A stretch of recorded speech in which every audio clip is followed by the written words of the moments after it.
Okay, hi everybody, and welcome to this online workshop.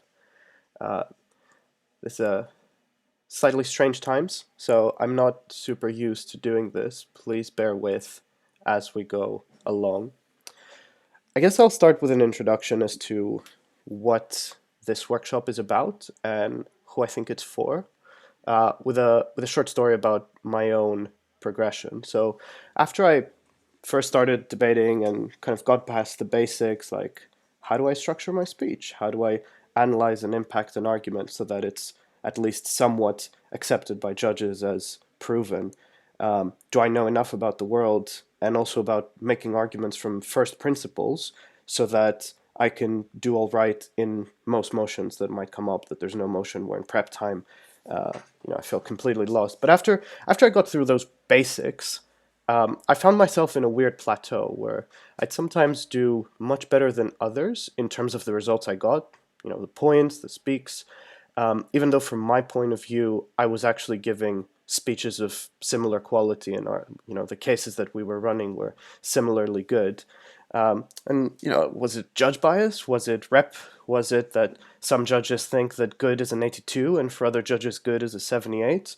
And look, probably to an extent, those things may have been true, but those are factors that are they were out of my control and will be out of your control if you think that it's judge bias or reputation that's holding you back. But also, secondly, it's just unlikely that performance is solely driven by those things, unless if your judging circuit or your circuit has particularly dysfunctional judging, which from my experience of multiple circuits, I don't think that's true.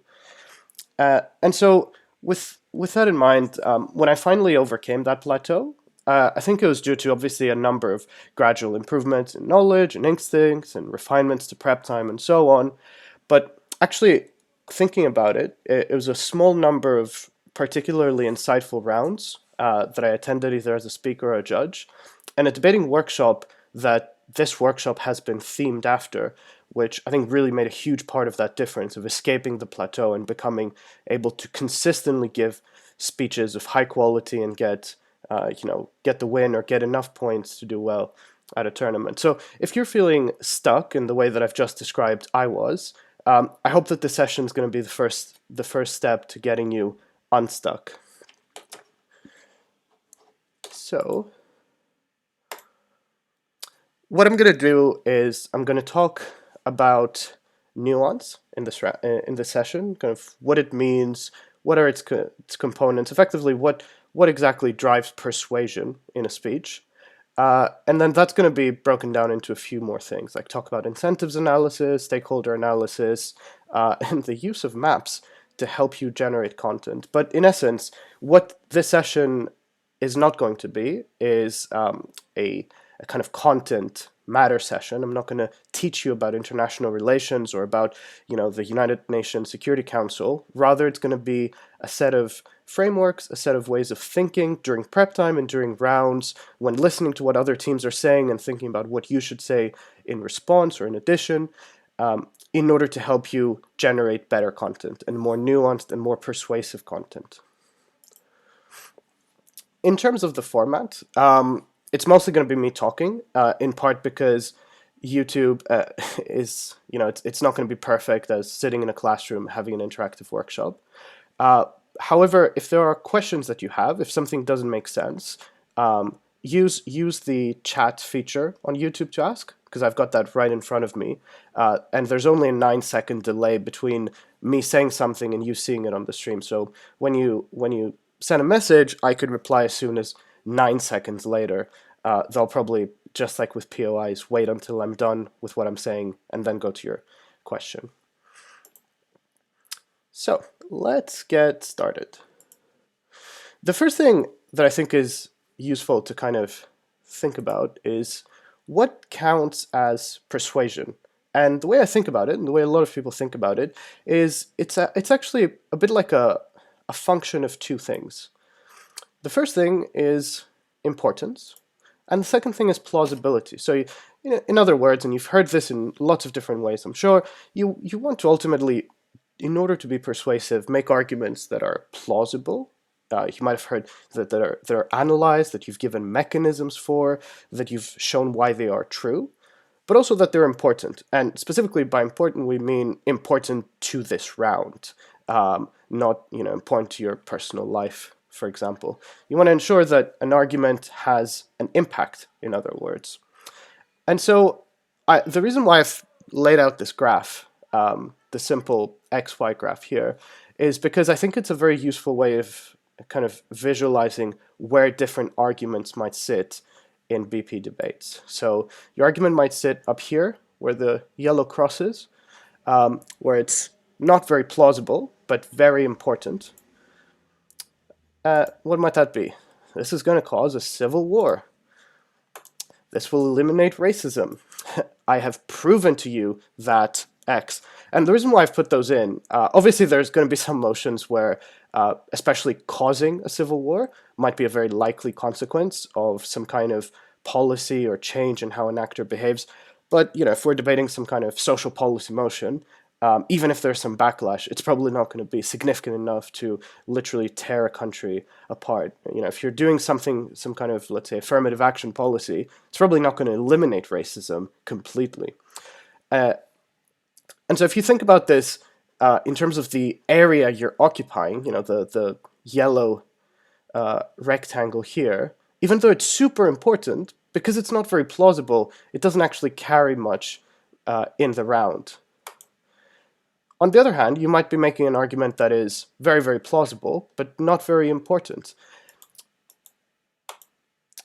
Death is bad. I mean, a very plausible argument. I think most judges, unless if another team does, some impressive work, is not going to be able to disprove that death is bad. They might show that death isn't as bad as something else, if that's what the debate is about, but not disprove the statement that death is bad or that racism is wrong.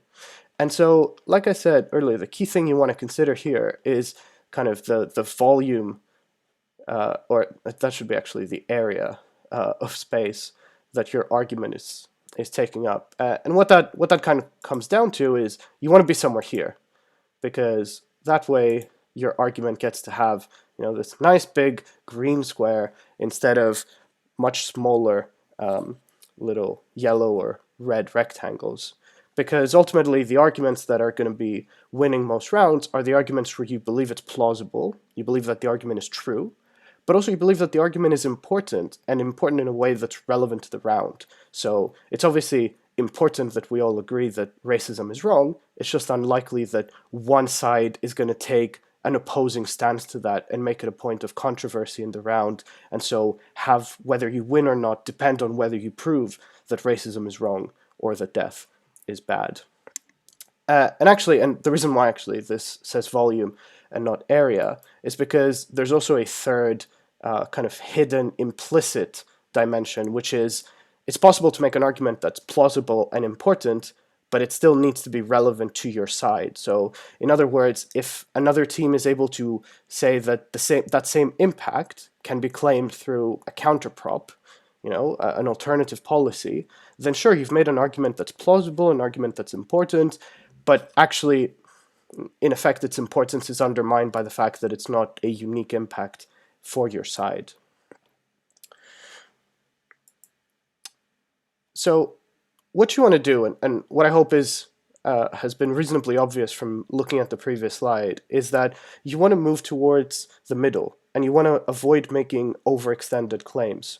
So, you don't want to say, we're going to solve racism, we're going to completely fix poverty, we're going to invade this country and overthrow the government, and suddenly everything's going to be fine. They're going to transition to perfect democratic egalitarianism, and there will be no suffering ever again. Because that's while very impactful, unlikely to be true and to be plausible. And for me, a key part of that is obviously to do with what kind of arguments will you pick to run. And, obviously, depending on the topic, that can be a whole set of workshops that we could be doing. But the other side of it is just about the language that you use. And I've seen a lot of time teams who meant the more modest claim, but through making it sound more extreme, making it sound like their end goal is to solve all racism, and that if we don't buy that that is the eventual impact, their case bears no weight, find themselves with, worse scores and worse results than if they'd used more moderate language. So, I've written out a few here, like corrode, erode, contain, degrade, as alternatives to the word destroy. Yeah, and this makes sense, for example, if we talk about it in the context of ISIS.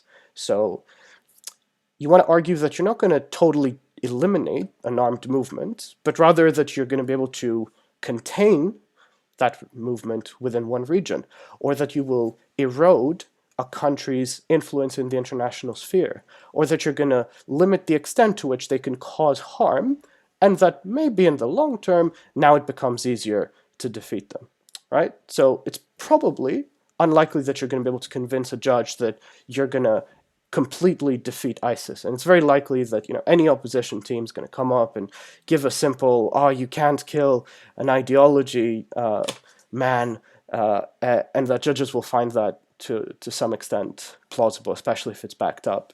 But that's usually not what you need to do to win a debate. You don't need to completely, limit the influence of a country or get rid of a terrorist or armed group.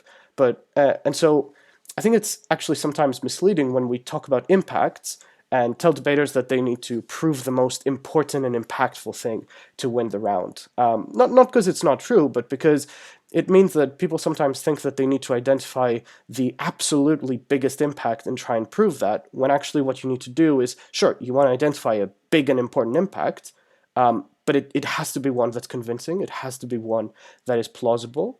And that takes us back to that chart that I showed earlier that effectively says that your persuasiveness is a function of your plausibility times its importance. And so think about the language that you're using. And if it's hard for you to think about the language that you're using in the heat of the moment, you can come up with a list of kind of action words and ways of segmenting different groups or defining different impacts, like the ones that I've put here.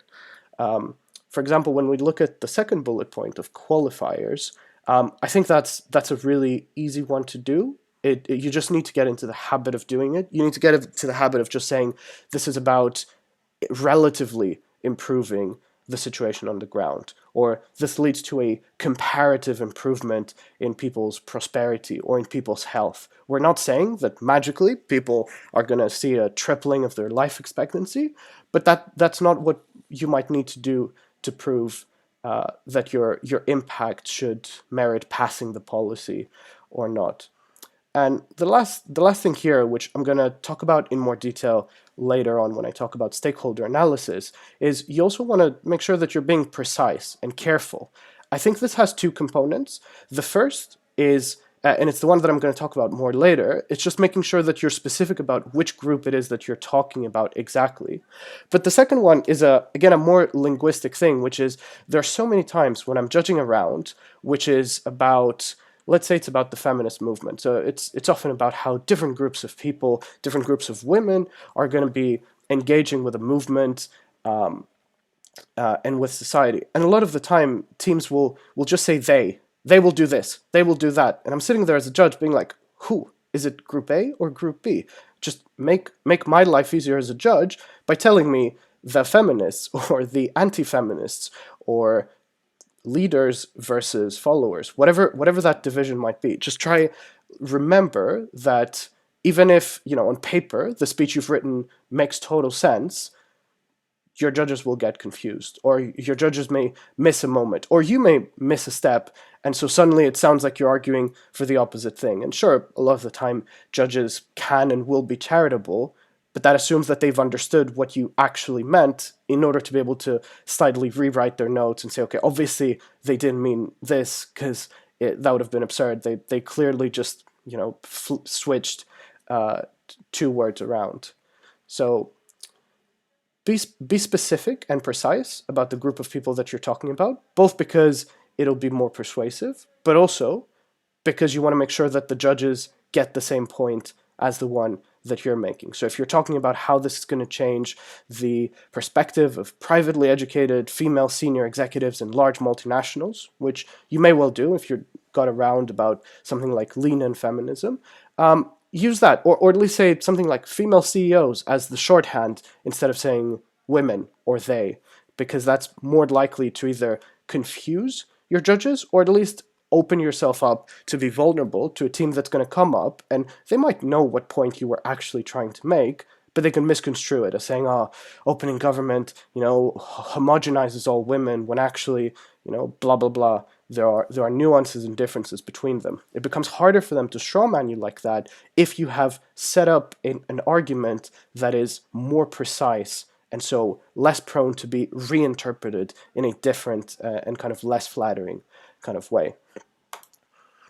The next thing I want to talk about is incentives. And I think this one is super, super important because there's so many times when teams will describe kind of a very plausible impact that might come about from trying to change some actor's behavior, but what they won't have done is actually, do the analytical work to explain why this is exactly plausible. So not just whether I will get from point A to point B as opposed to point C, but why it is that is a likely outcome.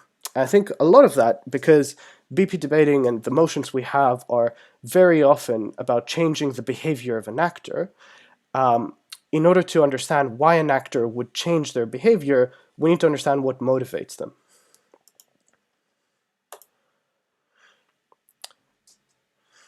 And so what this means is that a lot of the time, the key thing that needs to be analyzed, or one of the key things that need to be analyzed, are the incentives and motivations of a particular actor. And so sometimes that will be because the policy itself will have an obvious incentive mechanism attached to it. So in this house would financially incentivize women to study STEM subjects at university. Well, the incentive you're using there is the financial incentivization, which means that people that are more sensitive or more motivated by financial incentives, by being given money or by getting tax breaks or by getting cheaper loans, whatever it might look like, that those people will now be more likely to study STEM subjects at university.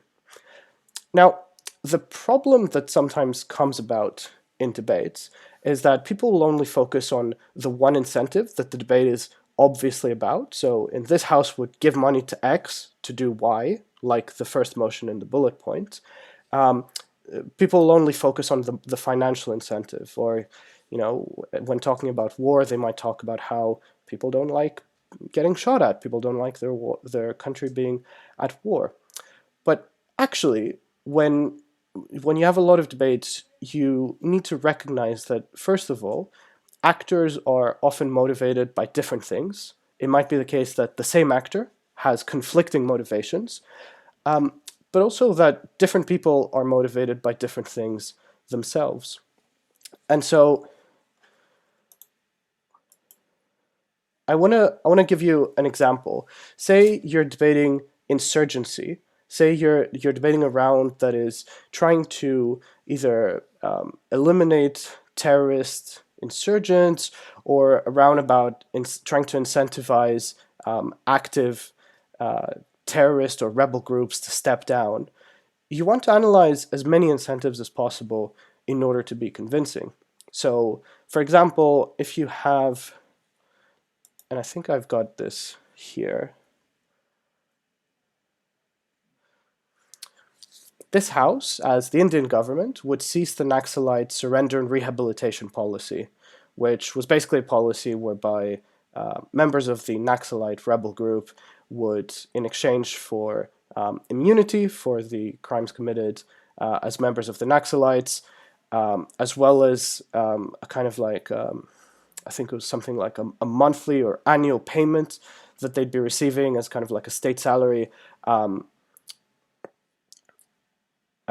had been set up by the government. So if you came in, if you surrendered your weapons, you'd be admitted into that. The past would have been legally forgotten. You would have received an income that was actually able to sustain you living a normal life on its own.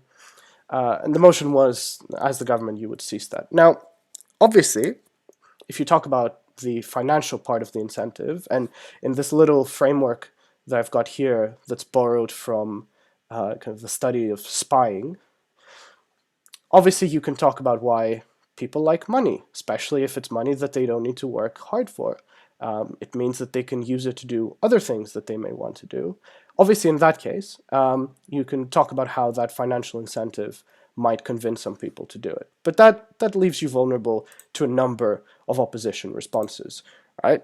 They might say that, well, actually, the people that joined the Naxalite movement in the first place are probably unlikely to have done that for financial reasons. You know, I probably wouldn't join a communist, a terrorist group fighting or rebel group fighting for Marxism or communism because of that reason, right? Because I'm motivated by money. So you want to think about what are the other reasons why people may have joined that movement, whose behavior you're now trying to encourage change of, and why might that be affected by your policy. So to use this 4-step framework, and actually I'll talk about it more as well, I think it's hopefully fairly intuitive. You can talk often about people's money-related incentives as linked to their needs, as liking, being happy to improve their quality of life through the access to basic goods or luxury goods. And so if you offer someone money, they are likely to want it. And so if you offer it with conditions attached, they're likely to be willing to undergo those conditions. Obviously, it'll depend what those conditions were. So in the case of Naxalites, it might be, I like money. I like being able to provide for my family. I've realized maybe that this gig is not paying as well, and so I'm going to take it. I'm going to step down and take the money. But then think about other reasons why people might buy into your policy. You might be able to link it to ideology. So I mentioned earlier that you're probably not going to convince a communist rebel to join your cause or to abandon their cause in exchange for money, because that's it's buying into a different set of ideals than the one that they have. But maybe the thought process of the Naxalite is actually, now that I've spent some time with this movement and more carefully examining their ideas or trying to see them applied in practice, I've decided I don't like this communism thing anymore. I don't buy into those ideas anymore. Maybe it was, my younger self that believed into those more radical views, but actually when seeing how my family back home is doing, working under a capitalist framework and seeing their quality of life improve, maybe that's what's going to have changed my mind. So actually, because I'm now being given an opportunity to kind of switch to an ideology that I now buy into more, I'm willing to accept this surrender and rehabilitation policy. The next one, which is super common, is coercion, or another word for coercion might be violence. So it might be the case that you still think that the government you've been fighting is corrupt, that their ideology is bankrupt, is evil, that you want nothing to do with their money, and so you're not swayed by money, you're not swayed by ideology. But actually what you do find more convincing is the fact that this policy means that you're not going to be getting shot at anymore. That you're not going to have to see another one of your rebel brothers take a shot, and perish. And that actually it might be that through that exposure to conflict, you've now realized that your priorities are also different, that you're not willing to take all of that and that it's not worth it, especially if you think that your cause is unlikely to succeed in the near future.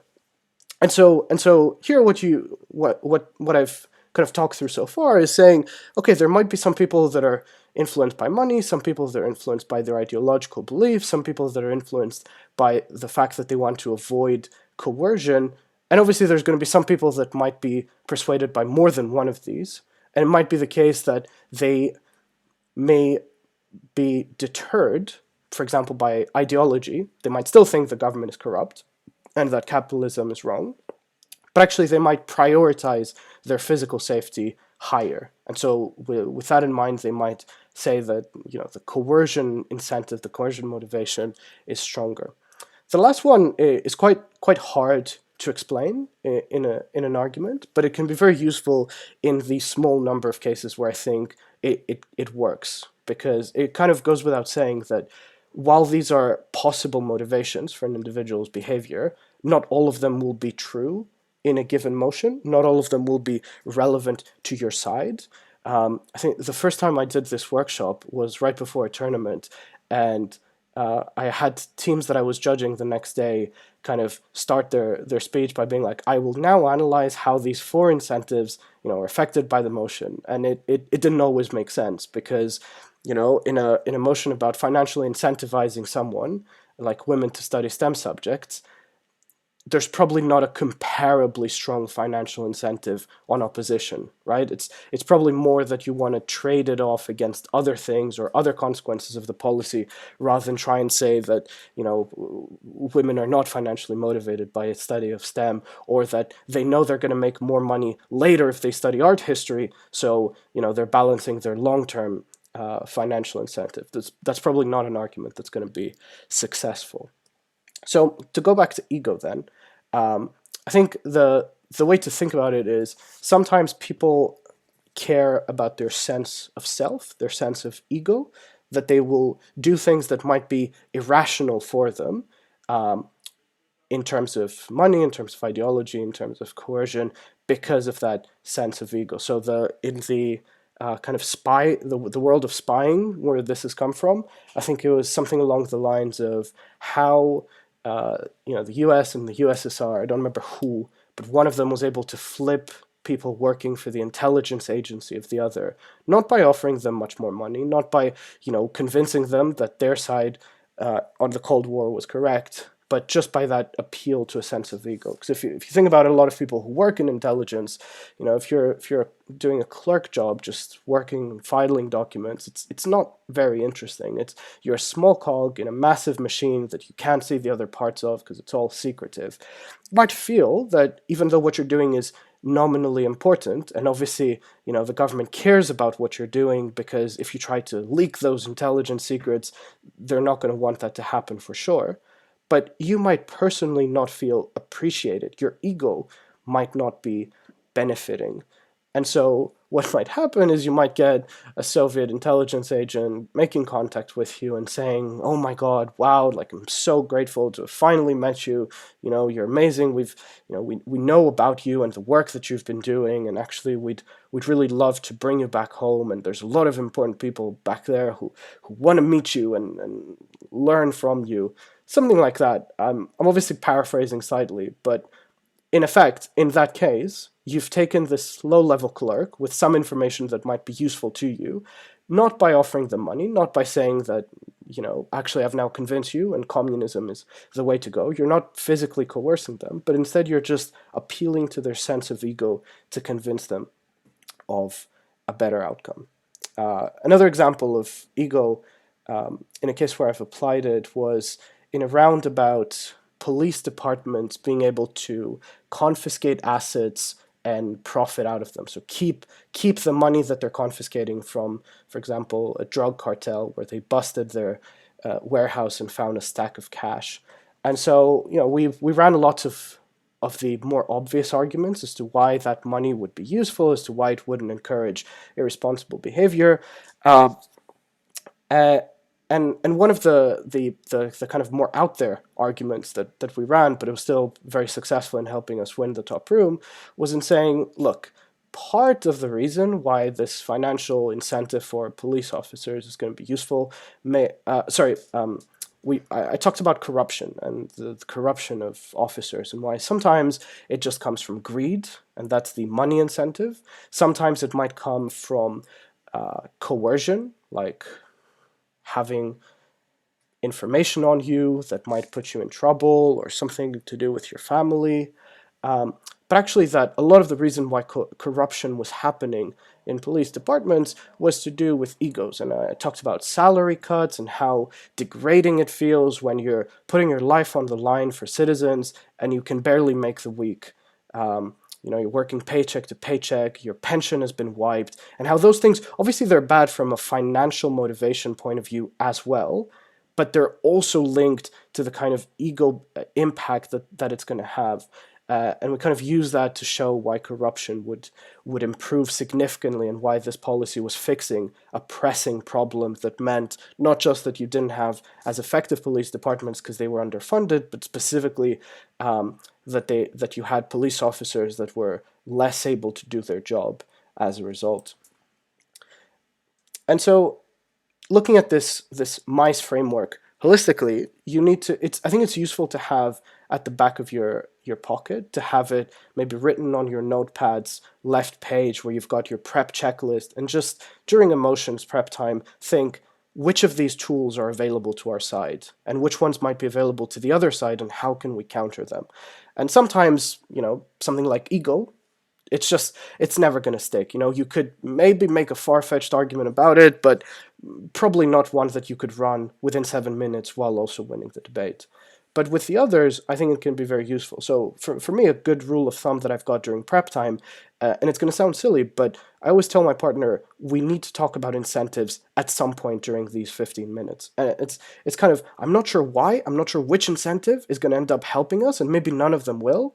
But as a rule of thumb, when you don't know, you know, exactly what's going to be the winning case for this motion, it drives a useful conversation because you end up thinking about the motivations of the actors involved, which helps you come up with the argument that might have been missing. Maybe the argument that your closing then took, or that your opposition exploited into proving the opposite. Before I move on, I've seen a question. So the question is, do you have any tips on how to find the middle ground, balancing the level of detail and effectiveness during characterization? For example, an actor in a debate. That's a good question. I think a lot of the time it's the kind of thing where you need to exercise some judgment. I don't think I can give you a kind of straight out answer that, oh, it needs to be 1 minute of going into the detail versus analyzing the incentive. But I think for me, the important thing to consider, and it kind of goes back to that plausibility versus importance versus relevance to the motion round, is think about which of your characterizations are most likely to get contested. So if the other side is going to try and misconstrue and say that actually no, the incentive of your rebel group or your jihadist insurgents is actually not at all financially motivated, because you may have been making an argument about that. Think about that and build in, that's where you need to build in, you know, preemptive responses or analyze additional incentives. For example, in explaining why a lot of them were not ideologically motivated, why when you look at the fact that they've changed sides regularly based on which army can pay them, actually that's their main incentive. Or that, you know, the movement they're serving might often take principally contradictory stances, and so clearly it's not the ideological ground that is used to recruit people, that's just what's used to justify their, I don't know, their PR campaigns, something like that. So think about what is going to be the controversial part of the round. And I think that applies as much to characterization as anything else. You know, if the end impact that racism is bad and racism needs to be reduced is uncontroversial, which I think in pretty much every debate will be, then that's not the bit that needs to be analyzed and characterized and impacted. Rather, it's more the mechanism of how do you get to that point B from the status quo that'll need more analysis. Moving on to stakeholders. And this goes back to what I said earlier about why it's important to be specific about the groups that you are talking about. So, quite uncontroversially, but often forgotten about, it's, and actually before I even go into this specific example, BP debates overwhelmingly are about policies that affect hundreds, thousands, millions, hundreds of millions of people. And inevitably, those groups will not be the same. A movement about what the feminist movement should do is not about one movement. You know, it's about a collection of different movements that might call themselves feminists. And each of those movements is a collection of individuals that will call themselves feminist. And all of those are not homogenous actors. It just happens that a lot of the time their incentives are aligned. You know, if you're in the same company or in the same country, broadly speaking, you may want that company or country to perform well. But when we dive in a little bit deeper, it might be the case that actually the leaders at the top want what's best for them, which might be different to what's best for people on the ground. Or it might be that one cares about the economic performance versus the other about their emotional well-being. So it's obvious but important to state that countries are not homogeneous actors. Neither are governments, neither are rebel groups, neither is probably any other kind of group that we might be talking about. And so one thing that I think can be quite useful to do in prep time or during a debate is to think about who are the different stakeholders that are affected. And it's sometimes also useful to just literally just write them down, create either a mind map or a list of who those might be. And sometimes it might be the case that actually you might be able to convince your judges that a particular unobvious stakeholder actually matters in the debate. It matters in general, or it might matter more than other groups. And that's a way of ensuring that, one, you've got new material, if you're in closing in particular, but also secondly, that you've got material that your opening or opposition haven't thought about, and so they haven't preempted, which can often be a very useful tactic of basically sneaking perhaps less robust arguments in, but arguments that other teams aren't going to have as good an opportunity to respond. This is very useful in international relations debates, where the vast majority of opening halves will not cover everyone that's going to be affected by a particular policy, right? And recognizing that countries or governments or armed groups are not uniform actors can be a really useful way of not coming up with arguments just by making that observation. That's not, just stating that a group is not homogeneous isn't enough, but it's the kind of stepping stone that takes you to those better arguments, that countries have elections, governments have different departments, rebel groups may have sub-factions, and leadership contests that means that who they are and what they do can change, America was very different under Obama than under Bush than under Trump. The State Department may have different incentives to the Department of Defense, if you've watched House of Cards back when it was at least acceptable to do so, the interests of the USA were totally different than the selfish interests of the main character, Frank Underwood, right? And his interests were very different to the interests of senators or the vice president. And the whole plot was about how one person, through exploiting, maybe not exploiting, but through trying to advance their own interests, was changing ultimately what the entire country was doing. So one example to kind of highlight this. Let's say we're making an argument about some kind of intervention by the West onto a country that is not in the West and that is not particularly democratic, and you say something along the following lines. This government has a pro-Western faction, but it also has an anti-Western faction. And they kind of fluctuate who's in control and who's in power. But if we pursue this policy, we can give the tools and resources to the pro-Westerner side and actually empower them, which in the long term is going to mean that we can influence the country more, that we can consider them allies, that we can improve their government, or whatever it is that we may want to do. And so, but when you've done that and your opposition comes up and runs, but they hate the West, they were colonized in the past, and so that means that they now hate anything Western because it's associated to that history. I mean, that might be true in a lot of cases, but actually, especially when we look at this from a BP angle where the judges are meant to be a lot more agnostic than what experts on the subject might be, that response hasn't taken down the argument, right? Because you've actually conceded, you've agreed with your opposition that there's people that hate the West, but you've also explained that they aren't the only group, and that the preferences of the country and the people in it actually fluctuate over time. So one example where this can be quite handy is when discussing China, right? And there's a debate where one side is antagonizing China and the other isn't. It could be a trade war, it could be moving a fleet in the South China Sea, it could be the opposite, like pulling out and pivoting away from Asia. So you can say something like, look, treating China like it's a competitor or a foe actually feeds into Xi Jinping's anti-Western narrative, and it undermines those in China that might be pushing for moderation. It empowers the Communist Party old guard, who are anti-capitalist and anti-US, which undermines US trade interests, but also economic freedom and development within China. And so by splitting up what was previously one actor, and maybe everyone else in the debate was talking about what China wants to do, and you look at the actual people that make it up, or at least the factions that might make it up, you can make a more detailed and convincing argument, even if you actually don't know who you're actually precisely talking about, or whether they exist in a specific country. It kind of goes back to the basic thing that I think most of us were taught when we started BP, which is a lot of arguments you just make from first principles because you're not expected to know everything about the world.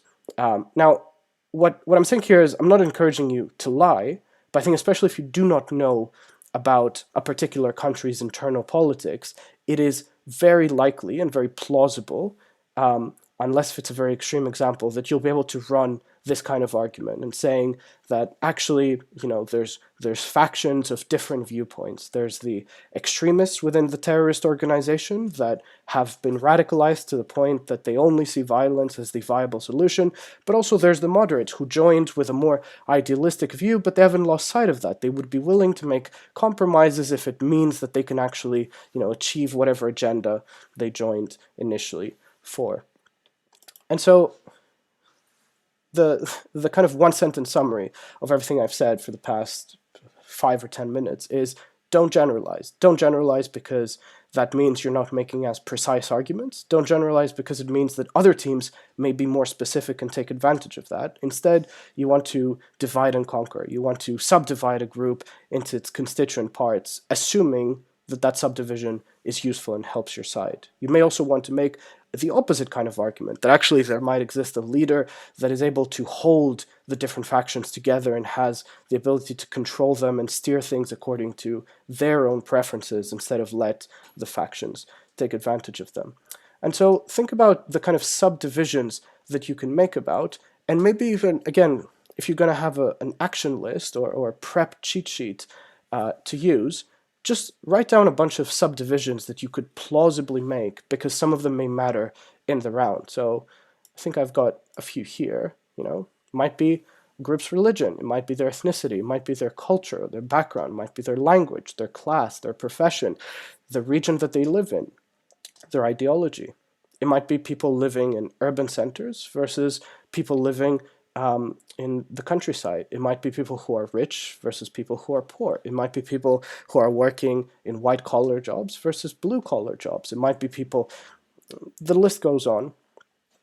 And the important thing that I want to add here is that a lot of the time, it's not going to be as easy to put a group into, or to put people into a specific group.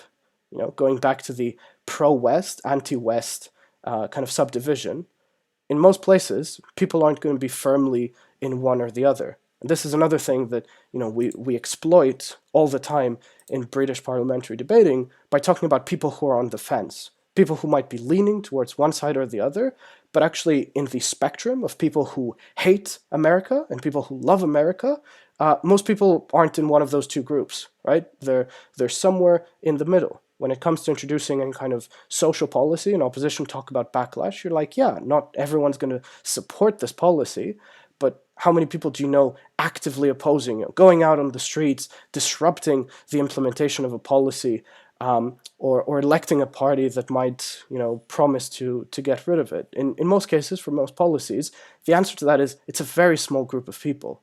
Or you may want to show why actually, in this case, it's going to be a bigger group of people, or why a small group of people might be enough to do something like significantly increase the amount of hate crimes that might exist. And so actually even a little bit of racist backlash among a very committed group is actually really, really bad.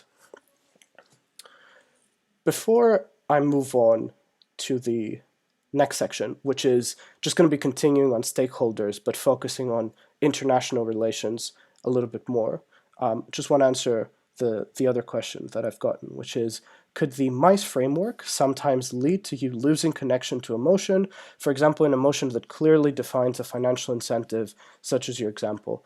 I think, like I said earlier, it's going to be absolutely the case that, let's go back to that slide, that not each of those incentives will be applicable to your side. That is not the same as saying that it's going to throw you off course. I think it's very likely that if you simply take this framework and try and fit your content or create a case out of it, that you might end up kind of becoming a bit off topic.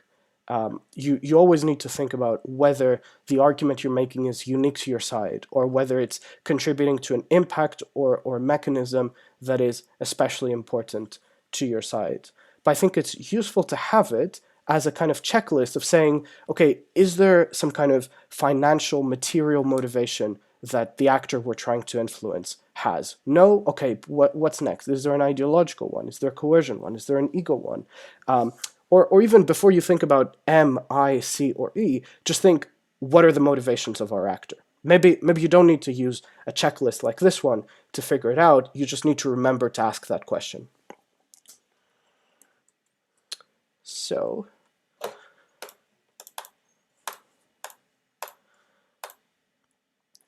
applying this to international relations. And I think the thing I want to flag here is that a lot of the time people are a little bit scared by just the fact that the motion they have to debate is IR, and that it's about a country that they know very little about. Maybe they can't even point it on a map. But it's also the case that most of us are far, far, far from being experts on social policy or on liberation or philosophy or any of the other things that we debate regularly. We might just be able to relate those to our personal experience more, and so feel more comfortable in making those arguments. Doesn't mean that we're experts in it or that we have any more ability to make as good an argument as we would with IR. So I think with international relations debates, obviously a lot of what I've covered is immediately applicable because I've given kind of examples that lend themselves well to it. But I think the other thing that is really useful to note here is that it's always useful to think about other countries. So let's imagine that opening government has miraculously covered every foreseeable group that exists in a country, unlikely as that scenario might be. What's useful is looking at the other countries that might be nearby, or the other countries that are powerful and matter when it comes to the domestic matters or regional matters of that country. I think especially if you're going to Euros or to Worlds, or just generally attend tournaments where it's likely to have knowledge-heavy motions, one thing that I found really useful is just printing off maps of different regions. Print off a map of the Middle East, print off a map of Europe, of Africa, of Asia. It can be really useful to know which countries border which, because you can use that. Firstly, you can use it to come up with arguments about how, for example, the neighbors of a particular country might interact with that country. But it also just helps you sound a little bit more knowledgeable.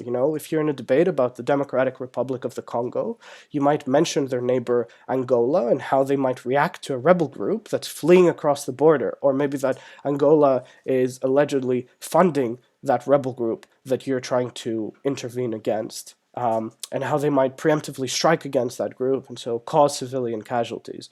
Or maybe you just want to talk about the incentives of the DRC's government, and you reference Kinshasa, the capital city, and say, Kinshasa would not tolerate this. You've not made a different argument from saying the government of this country would not tolerate this, but just by throwing in those words that signal that you're more comfortable in the subject matter, you sound more convincing. And I think that's a point for real life as well, but it also helps with BP debates. It helps when you come across as knowing what it is that you're talking about. At the very least, it means that if you're going to have some assertions and another team is going to have some assertions proving the opposite, and either you've both analyzed them to the same extent or neither of you has analyzed them very much, it's probably going to be the case that your judges will be more convinced by the team that is throwing a few more proper nouns, that signals that they're actually explaining something in a persuasive way. And obviously,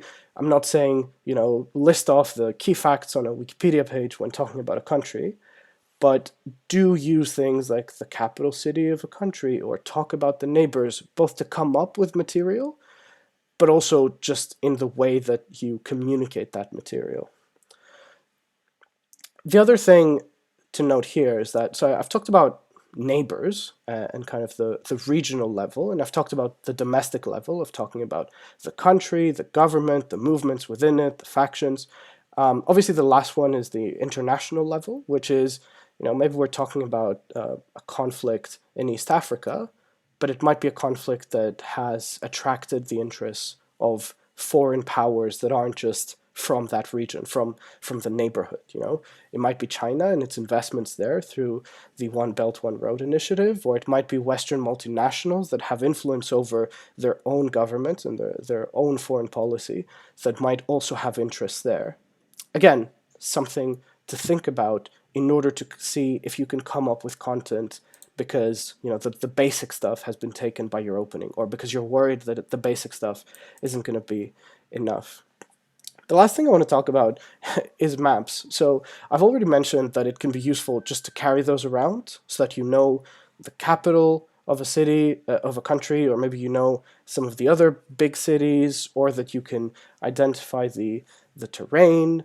But it can be there can be many other benefits from just looking at maps, looking at the size of a country, looking at the geographical makeup or the location of it. An insight as simple as Mexico is a large country can help you run an argument about why you're never going to be able to, take down cartels across the entire geography, because inevitably you're going to have to concentrate your military resources first in one region, then in another. Or you say, well, Libya is primarily desert, and so that makes the terrain really hard for guerrilla fighters, whereas in Colombia, where you've got forests, it makes it easy to strike without being caught or detected. And they're just by looking at the map and being like, I know nothing about Libya, what can I learn just from looking at the map or thinking about the map if you don't have one? You've come up with an argument already, maybe about how it's going to be more likely that you're going to be able to, after intervening, successfully fight off rebel or guerrilla movements, because they're not going to be able to hide as effectively. Or you say that this country is very urban, and so the majority is more liberal and can be convinced of XYZ liberal ideal that we're trying to bring. Like I said, it can be about appearing a little bit more knowledgeable and saying that, look, it's not Kinshasa that's suffering under the status quo, that's where the government is based, this debate is actually about the countryside. There you've not made a new argument based on the knowledge of the capital city, you've just sounded more knowledgeable. But it can also be about making better arguments, right? In saying that actually it's in Kinshasa where the cronies live, but also because it's a city, it's where the military can be effective in protecting people from rebels, because you don't need to patrol a very large radius to just cover the city border. And actually, this is a debate about the rural areas and smaller urban centers where rebels and military alike terrorize the local population, where they're free to pillage and plunder and kill. And so all of the arguments that, opening opposition have made actually fall for whatever reason it might be in your debate. Or in the case of East Africa, one thing, and it's why in this slide I've got a snapshot of it. You can talk about how rebel groups often move across borders, and why a lot of the time they're, at the very least, allegedly funded by neighboring countries, though at least in the case of Rwanda funding the M23 rebels in the Congo, that's at least among most sources relatively uncontroversial. If you know that general fact about how rebel movements have operated in the last few decades, and you've got a map of East Africa, you can, at the very least, you might be like, I can't remember if it was, Rwanda funding those rebels or Angola, but I reckon if I say either, it's probably going to make it's going to be the same argument. It's not going to matter as much, but I might be able to convince the panel that this is what is going to mean that actually the rebels will just flee across the border, evade the Congolese and UN troops, and then be able to strike back later, or whatever the argument might be. But it's an argument that through having a map, you might at the very least be nudged into making, or reminded into making. The other example of maps that I wanted to talk about is to do with refugee debates. And this is an example from a debate that I was in at the Athens Open a few years ago. So the motion was, this House believes that Serbia and the former Yugoslav Republic of Macedonia should immediately close their borders to asylum seekers and undocumented immigrants, because the status quo was that they were giving them either 24 or 48-hour passes. So they were saying, you can't stay here, but for the next day or two, you can pass through our borders as long as you don't then stay in the country. And there was an opposition team, which, I'm guessing that in their prep time, they were in opening opposition. They're like, okay, what can we talk about? What do we know about refugees? Well, I know that a lot of them, actually never make it across because the bad weather, the bad boats, means that they sink and drown in the sea. And that this happens a lot in refugees coming to Greece. And so they actually, this was a really good team, and it was the team that actually ended up winning the tournament. So by no means bad debaters or not clever people, but I think they'd forgotten what the map of Europe looks like, because they said, oh, if the refugees can't go through Serbia, which is what your motion is now preventing, they'll have to go through Greece. And there you'll have to cross by sea, which is much riskier, more people will drown. And you think about this, and you think about it in the context of the map that I've got here in front of everyone, and that argument makes no sense, right? You don't need to analyze the incentives of refugees or think about government policy incentives to explain why. You literally just need to say, no, Serbia comes after Greece if you've crossed through Turkey.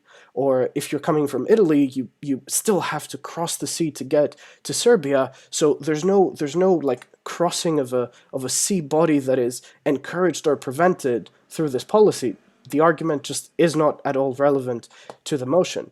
Now, I would hope, at least in this example, you don't literally need a map to remember like where countries roughly sit and why the countries bordering the sea where refugees are crossing are Italy, Greece, and Spain. But it still is useful, and it's useful in being able to stand up and maybe talk to the judges. You can't use a map in BP, you can't use props, but you can just you use your hands to kind of paint the picture and be like, southmost you have Greece, and then you've got Macedonia and Bulgaria, and then Serbia comes after that. So in order to cross there, you first need to have crossed through the other access point. Not the example you're probably going to be dealing with very often, but I think it's an example that kind of highlights why it is useful. It's useful to just remember where countries are, beyond remembering what the capitals might be, who the neighbors are, and so on. And that's about it. If you've got any more questions, I can kind of wait a couple more minutes. Otherwise, I hope you found this useful. And if you've got any more questions, if you've got other topics, I guess comment here or drop me a message, and I will be happy to get back to you. It might take a while, because it's quite a busy season right now, but yeah. Hope you found this informative, and good luck with your future debates.